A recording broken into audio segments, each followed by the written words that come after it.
مرحمت بیاید خرسک روی خرسک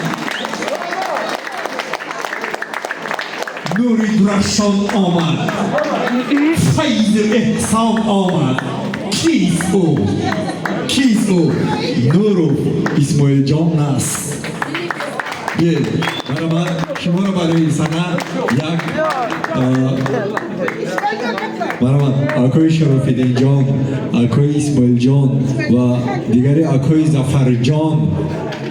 مرحمت به شما را خواهش می‌نماییم برای صحنه که یک چند لحظه پیش آقای ما برادر ما مینداری خود را و شخصا خودی من مینداری خودم و مینداری کلی مطربان صنعتکاران را بیان میکنم از زمین تا آسمان خاکی پای شما انمی خاکی پای شما ای پدران بزرگ سرما به چشم من بادا و از جمله همشیره شوکت رهبر همین آقای شعبه رهبر همین شعبه یعنی آقای ظفر جان که شب را شب نگفته روز را روز نخفته با کمک و دستگیری همین مرد خیرتمند آقای اسماعیل جان آقای شرف‌الدین جان آقای ظفر جان اینقدر مهمانان و کلی بیماران پدران و مادران و خواهران و غیره ها که در اینجا حضور دارند از زمین تا آسمان میندار هستند از خود شما بیاید یک دعا در حق همچون فرزندند میدان فرزند کلونا همچون پدر مادر هستند مرحبا رحمت صدر اعظم ما بسیار مینداریم خصوصا به تشکیل کنندگان این روزی خیریه زندین جان در برای خدمت های مطربان نوازندگان همه اهل نشستگی برای ما باشندگان و استقامت کنندگان و کارمندان همین مؤسسه خدمت رسانی کردند. رحمت خداوند خیر کردگیتون به درگاهش قبول کند همیشه در لبانتون خنده باشد در خاندانتون تنجی امانی روزی کمی را نبینید چی آرزوی حوث نیک دارید در این سال 2025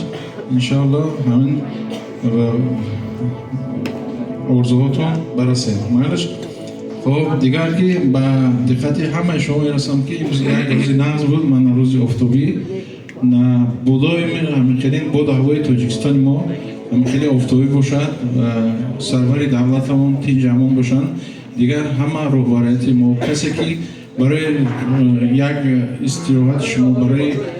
خدمت رسانی شما زحمت میکشند برای اونها تشکری زیاد میگیم از نام روحانیت مؤسسه از نام اسماعیل جان از مای لکه زندی از همه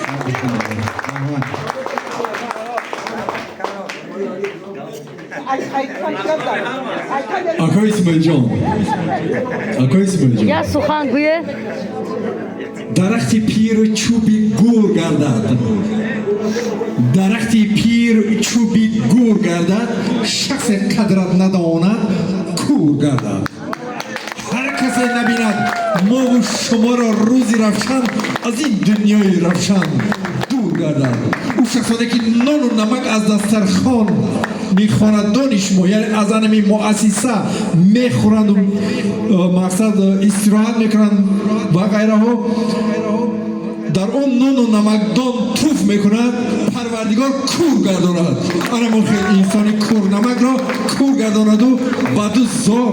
با دشمن محتاج نگردید درختی خشک اقبال ندارد برای شماست مرد خیرتمند درختی خشک اقبال ندارد ثمربار نمکبار ندارد همه باری است و دوشی هنرمند کسی با به هنر کار ندارد آقای جان محبتم بر شما بسیار است از روی محبتم دلم بیمار است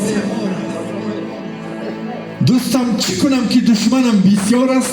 دل کنده نمیتوانم از میده تا بابای 70 ساله را عجب کار است خاکی پای همه شما سرما با چشم من بابا زنده باشه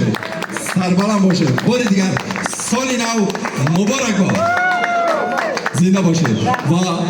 پاوران خدمتگاران رحمت شما را پدر و مادرای شما را دستاتون درد را دلتون غم را چشمتون اشک را نبینند همشیرهای شوقت و کل کارمندان شما